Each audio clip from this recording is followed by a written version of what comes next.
असम, पूर्वोत्तर भारत का वो राज्य जहां ब्रह्मपुत्र इतनी चौड़ी बहती है कि दूसरा किनारा दिखता नहीं, जहां चाय के बागान इतने दूर तक फैले हैं कि लगता है जमीन हरी चादर ओढ़कर सो रही है, और जहां अहोम वॉरियर्स ने 600 साल तक वो किला थामे रखा जिसे मुगल्स 17 बार तोड़ने आए। लेकिन एक वक्त था जब बच्चियों की शादियां उनके बचपन में ही कर दी जाती थी, जब मदरसाज में क्या पढ़ाया जाता था कोई नहीं पूछता था, जब असम की पहचान धीरे धीरे चुपके चुपके मिटाई जा रही थी। और फिर गुवाहाटी की उन्हीं गलियों से एक लड़का उठा, एक साधारण मध्यम वर्गीय परिवार का लड़का, जिसने पहले कांग्रेस का दरबार देखा, उसकी चमक भी, उसका अंधेरा भी, और फिर एक दिन सब छोड़ दिया।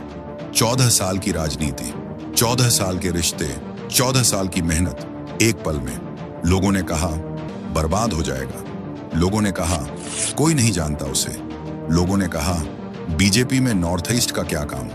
लेकिन उस लड़के ने अकेले पूरे नॉर्थ ईस्ट की राजनीति पलट दी, 8 राज्य एक एक करके, और फिर असम को बदल दिया। एक रात में 4000 गिरफ्तारियां की, घुसपैठियों को दरवाजे तक पहुंचाया, और जनता ने उसे नाम दिया मामा। उस मामा की पूरी कहानी जन्म से लेकर असम के सबसे ताकतवर नेता तक, और उस सवाल तक जो आज पूरे देश में पूछा जा रहा है, क्या ये मामा एक दिन दिल्ली की सबसे बड़ी कुर्सी तक पहुंचेगा? तो बने रहें इस वीडियो में अंत तक।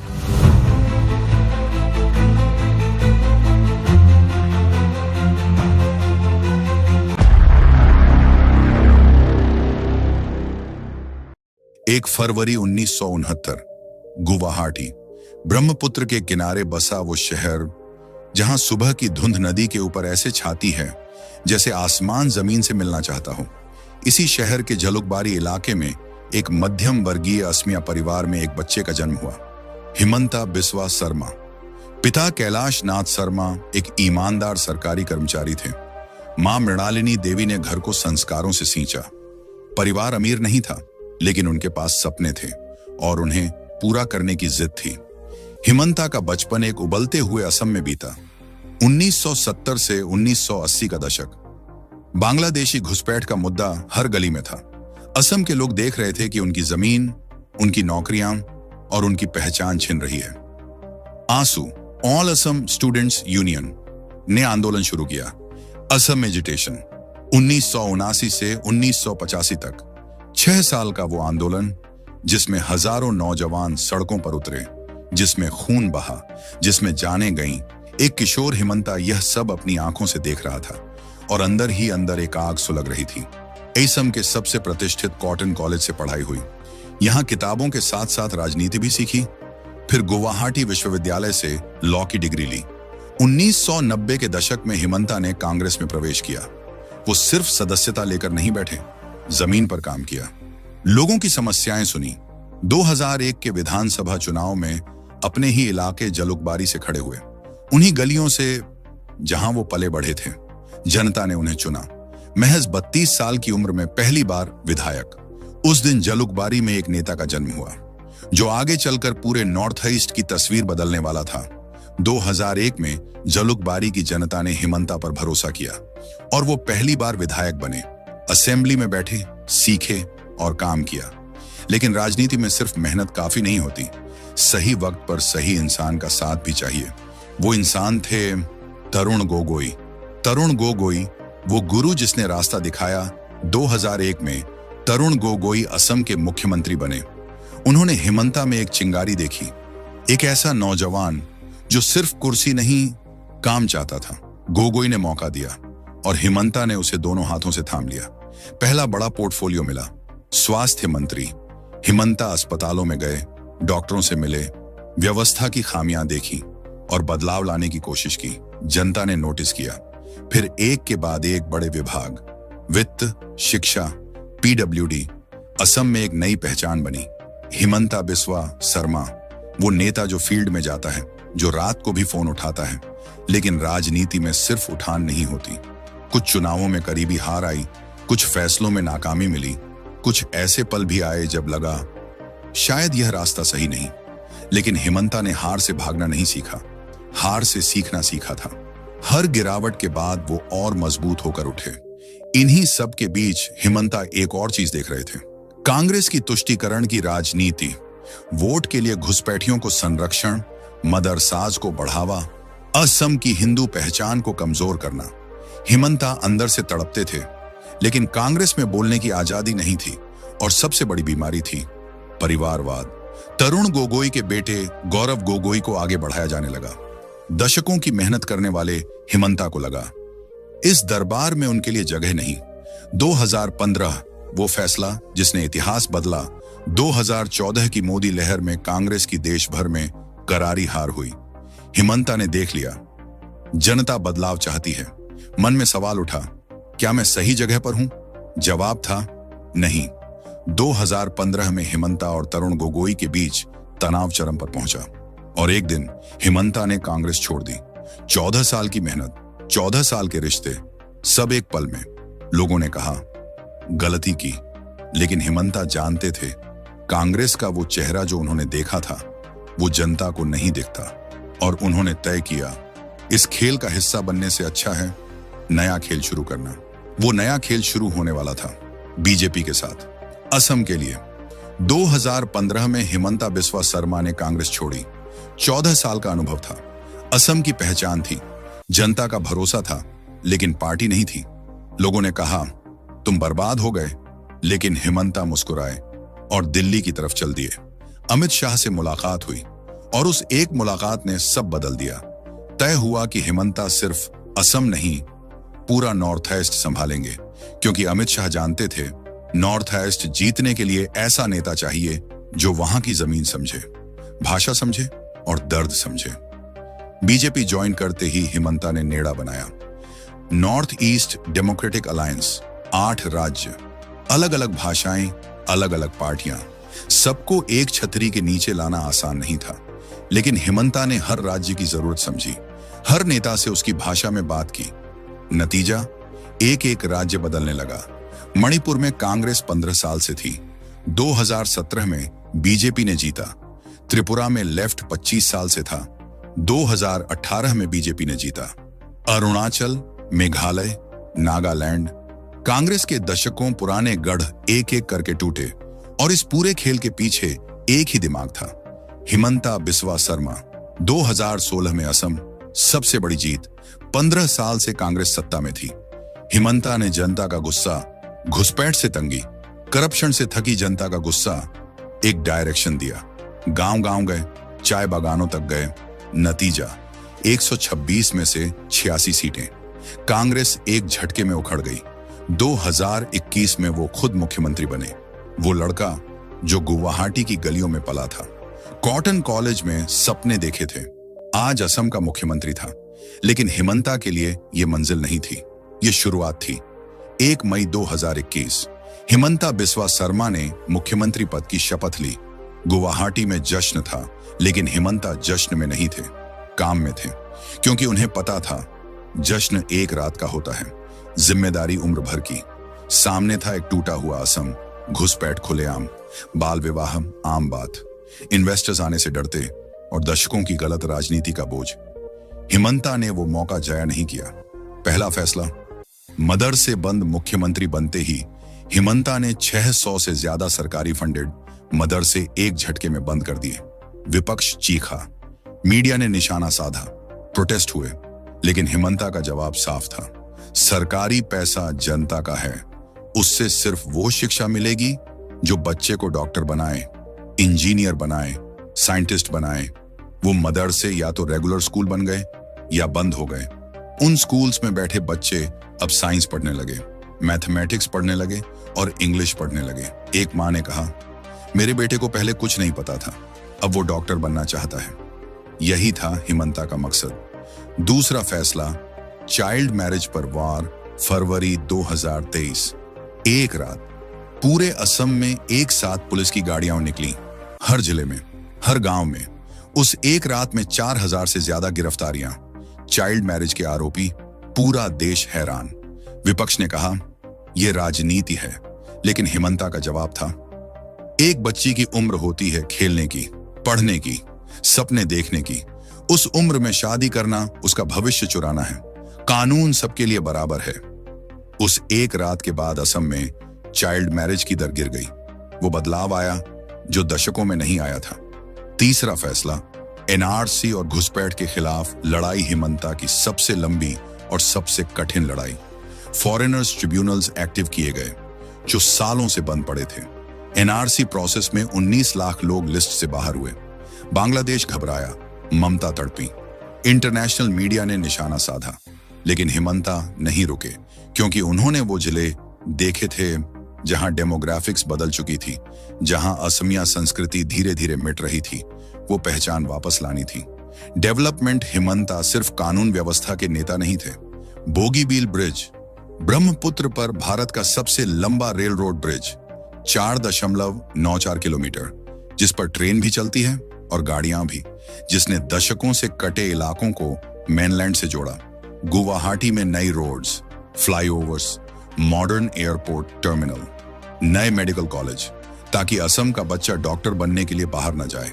एडवांटेज असम समिट में देश विदेश के इन्वेस्टर्स आए, हजारों करोड़ के इन्वेस्टमेंट के वादे हुए। वो असम जो इन्वेस्टर्स को डराता था, अब उन्हें अट्रैक्ट कर रहा था। और इन सब फैसलों के बीच एक और चीज हो रही थी। हिमंता और जनता के बीच एक रिश्ता बन रहा था, जो सिर्फ नेता और वोटर का नहीं था, जो कुछ और था।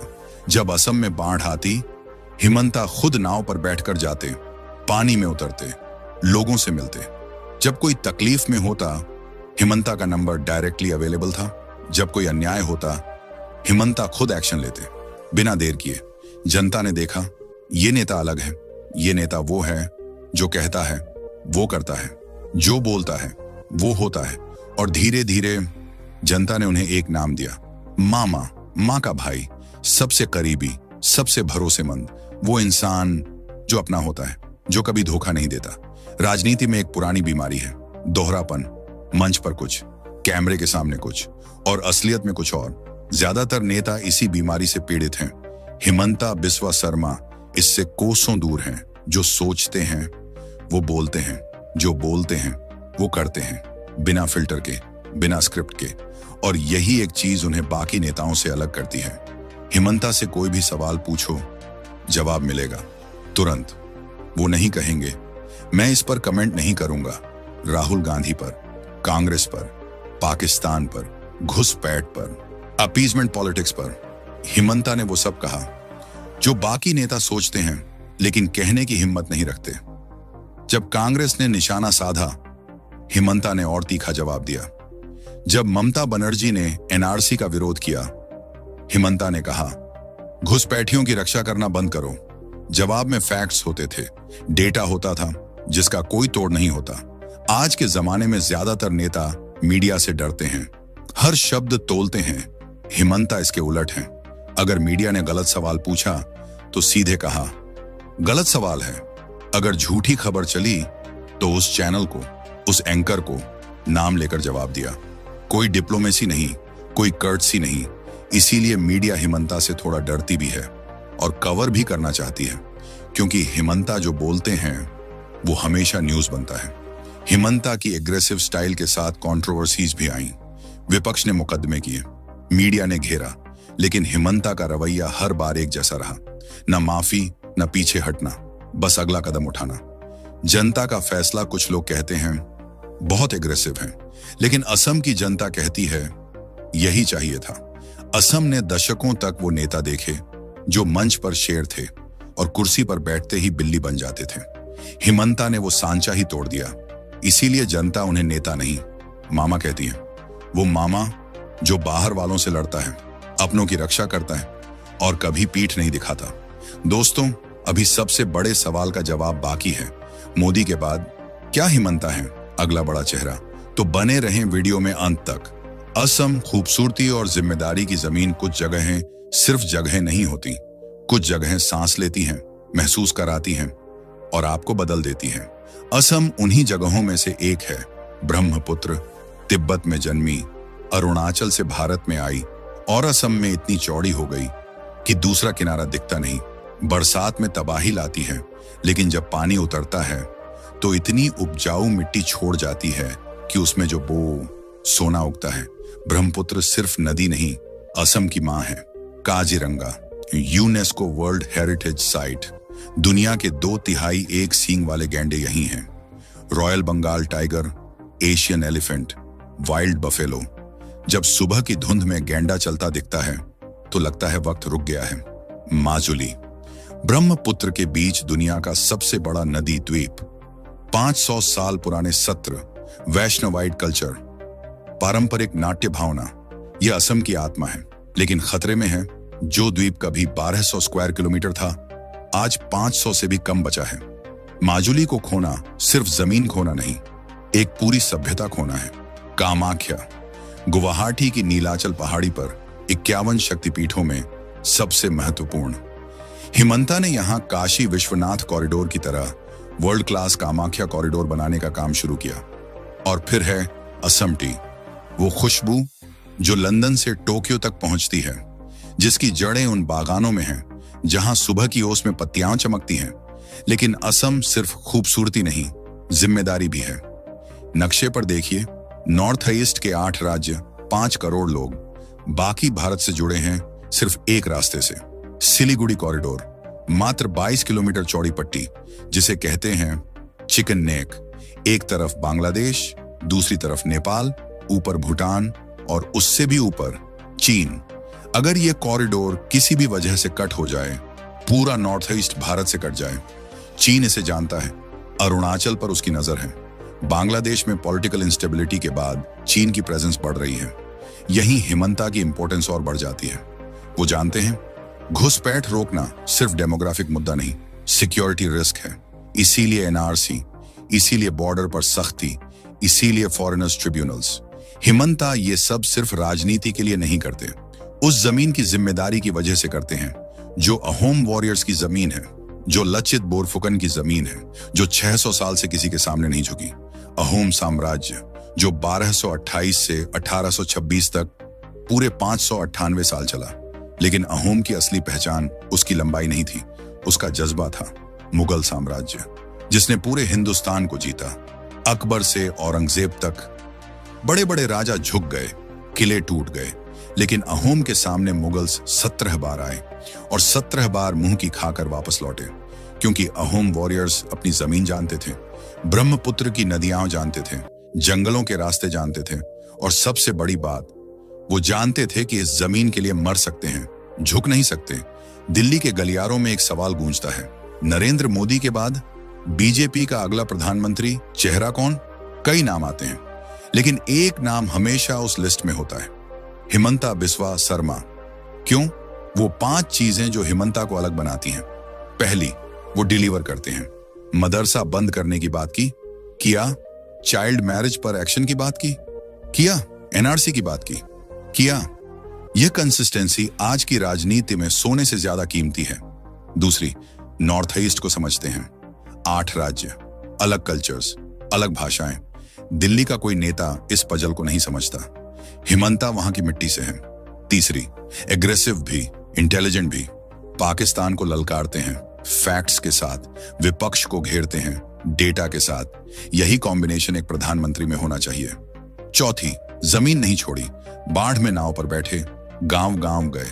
प्रधानमंत्री को देश की नब्ज पकड़नी होती है, और नब्ज दिल्ली के ऐसी रूम्स में नहीं, जमीन पर पकड़ी जाती है। पांचवी, डरते नहीं, कठिन फैसले लेते हैं बिना झिझके। ये क्वालिटी एक प्रधानमंत्री में सबसे जरूरी है। चुनौतियां भी हैं। मोदी का साया इतना बड़ा है कि अभी कोई दूसरा चेहरा आसानी से नहीं उभर सकता। नेशनल प्रेजेंस अभी उत्तर प्रदेश, बिहार, महाराष्ट्र में उतनी नहीं है जितनी होनी चाहिए।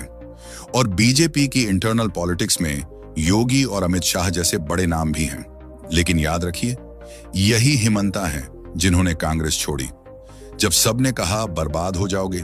यही हिमंता हैं जिन्होंने नॉर्थ ईस्ट बदल दिया जब बीजेपी का वहां नाम लेवा नहीं था।